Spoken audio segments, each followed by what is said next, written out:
मैं सवाल नहीं कर रहा हूँ इस पे, मैं इस पे ये बात कर रहा हूँ कि डू यू रिकॉल, तुमने वो समय रैना का स्टिल अलाइव देखा था? नहीं।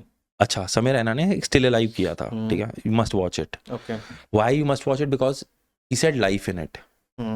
ही टॉक्ड अबाउट कि भाई वेरी कंस्ट्रक्टिवली कि तुम नॉनवेज अगर खाते हो ना, तुम वेज खाओगे किसी को बुरा नहीं लगेगा. अगर तुम वेज खाते हो, तुम किसी दिन नॉनवेज खाओगे, तुम नजरों में आओगे. And that's what happened with Ranveer Allahbadia on that show. हाँ अच्छा। ठीक है, now you make the sense. And he said कि यार तुमने कभी अपने बाप को गले लगाया है? और उस पर फिर वो भी चला, कोई हैशटैग भी चला जिसमें लोग अपने डैड को गले लगा रहे हैं या अपनी मदर को गले लगा रहे हैं, ऐसा कुछ चला था. And we guys at after 25 26 we do not hug our mothers और फादर. नहीं करते हम. करेक्ट है। एक होता है ना कि लीन करके, वो नहीं करते हम. कर भी नहीं पाएंगे, रो देंगे, या तो बाप रो देगा या बेटा है, दोनों. दोनों. या फिर उनके बीच में ना मुठभेड़ है बीवी. आई हैव सीन जो अपने डैड से बात ही नहीं कर रहे हैं. मैंने कहा क्यों नहीं कर रहा है? कह रहा है क्योंकि कोई वैसी बात हो गई थी. तो मैंने कहा तू अपने बाप को ईगो कैसे दिखा सकता है? तू है सही कौन? बात है, हाँ। तो वो लोगों को डाइजेस्ट नहीं है, क्योंकि एक टाइम के बाद 30 के बाद उसने कोई पोजीशन अचीव कर ली है किसी कंपनी के अंदर. भाई तू डायरेक्टर बन के बैठा है, हाँ। भाई चूंकि उसको कोई नहीं जानता. भाई तू बाहर रोड पे निकलेगा, तेरा कोई नहीं जानता है. You go home, you hug your dad, वो तेरे, ही इज योर फादर. तुम अगर अपने बाप को हग नहीं कर सकते, भाई मैं भी, मेरे को भी टाइम लगता है उनको हग करने में. हाँ। मतलब मैं जाता हूँ, एक बात इमोशनल मोमेंट आता है, देन वी हग. मैं माँ को तो अपने पकड़ के रखता हूँ. लेकिन बट वो तुम्हें कंस्ट्रक्टिव घर पे होना चाहिए. जब तुम्हारा घर में ऐसा माहौल है कि जहाँ पे जाकर तुम अपने डैड के ऊपर लीन कर सकते हो, तो इससे तो बेटर आप क्या दुनिया है? जीत लोगे. तुम दुनिया जीत लोगे यार.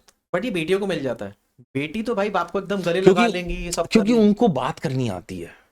लड़कियों को बात करनी आती है. लड़कियों को बहुत अच्छे तरीके से अपने इमोशंस को ना सीधे तरीके से आउटले करना आता है. हमें नहीं आता. हमें नहीं तो आता. मैं बताता हूँ, imagine you go to your father and you want, you are in solitude, तो भरा हुआ है अंदर से.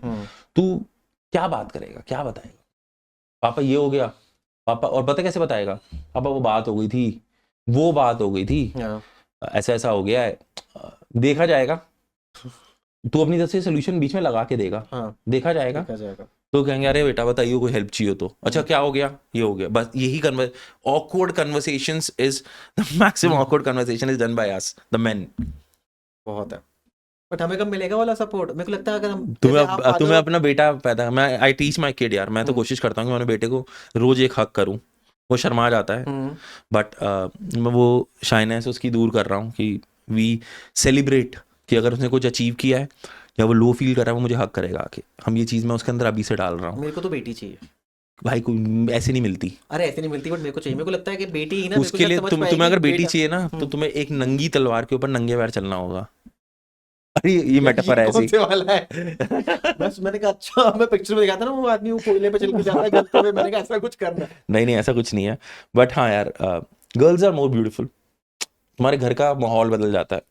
ठीक है, घर की लक्ष्मी भाई तुम्हारी किस्मत पलट देती है वो. तुम गाली देना बंद कर देते हो. तुम्हारे पास लड़का है ना, तुम गाली दो. मैं, अगर मेरी वाइफ और मेरा बेटा जा रहे हैं गाड़ी में, हम गाली नहीं दे रहे. मैं और मेरा बेटा जा रहे हैं, और मेरे बेटे ने स्क्रू यू सीख लिया है, तो मैंने उसको बोला इट्स अ बैड वर्ड. कह रहा what do you mean by that? मैंने कहा बेटा यू से फक यू. तो ना कह रहा now what is fuck you. ओहो. अब मुझे, मैं उसको मतलब क्या समझाऊं इसका? तो मैं लेकिन अपनी तरफ से जितना मैं उसे समझा सकता था मैंने समझाया. फिर मैंने उसे बोला कि तू ये नहीं बोलेगा. अब वो मैं गाड़ी चला रहा हूँ, जैसे ना मैंने यूं करके कट करके निकला, जो निकला स्क्रू यू, ऐसे ऐसे करके चलता है फिर वो. अभी How old is he? 6 boy school. Boy school? हाँ, he's in boy school. क्यों? He loved that school and it's a good school for all the things. Okay, great. भाई लड़कों का फन अलग है. He was in a co-ed school, we moved into boys school, very tough decision. तो वो co-ed school में था, उसने मुझे कभी आगे ना किससे नहीं बताया कि हमने ये किया वो किया. अब आया उसकी ना पूरे कपड़े, मैंने कहा क्या हुआ? कह रहा पापा नाली खोल दी हमने स्कूल के अंदर. नाली बंद थी, हमने उसके अंदर मिट्टी उट्टी निकाली, इतनी तेज पानी बहा. तो मैंने कहा फिर, कह रहा फिर हम नहाए उस पानी से. आराम, वो देसीपन भी चाहिए थोड़ा. हाँ, इट्स. वैसे पता है बच्चे आजकल इससे ही मजबूत बनेंगे. ये जो सारे वो आजकल जो घर में बैठ के बच्चे वीडियो गेम्स और प्ले स्टेशन खेल रहे हैं ना, उन्हें बाहर की दुनिया का पता नहीं. वो स्ट्रांग है ही नहीं हमारी तरह, वो झेल ही नहीं सकते कुछ. I love my kid school, क्योंकि ना वहाँ पे ना कहता है कि मुझे 5th क्लास के भैया ने बताया कि हमें 5th क्लास तक ना ये एक पेड़ है उनका टेढ़ा, उसके टॉप तक जाना है. जो बच्चा जाएगा वही आगे जाके एलिजिबल है स्कूल में. तो वो अभी तक चढ़ने की प्रैक्टिस करते हैं, अभी फर्स्ट में है वो। तो फिफ्थ वाले भैया ने उनको ये बात बताई है, फिफ्थ वाले ने फोर्थ को बताई, फोर्थ ने थर्ड को बताई, थर्ड वाले सेकंड को बता रहे हैं। तो ये सेकंड फर्स्ट वाले बच्चे चढ़ते रहते हैं इस पेड़ के ऊपर, ये कपड़े गंदे करके लाता है।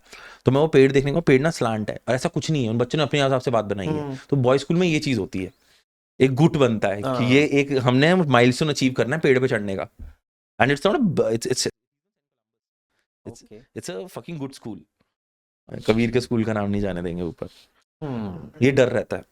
हाँ, ये वाला तो रहता है। पता नहीं क्यों, नहीं, मैं जरूरी सेफ नहीं रहता यार, हूँ बच्चों की सेफ्टी सबसे पहले है, बिल्कुल। यार।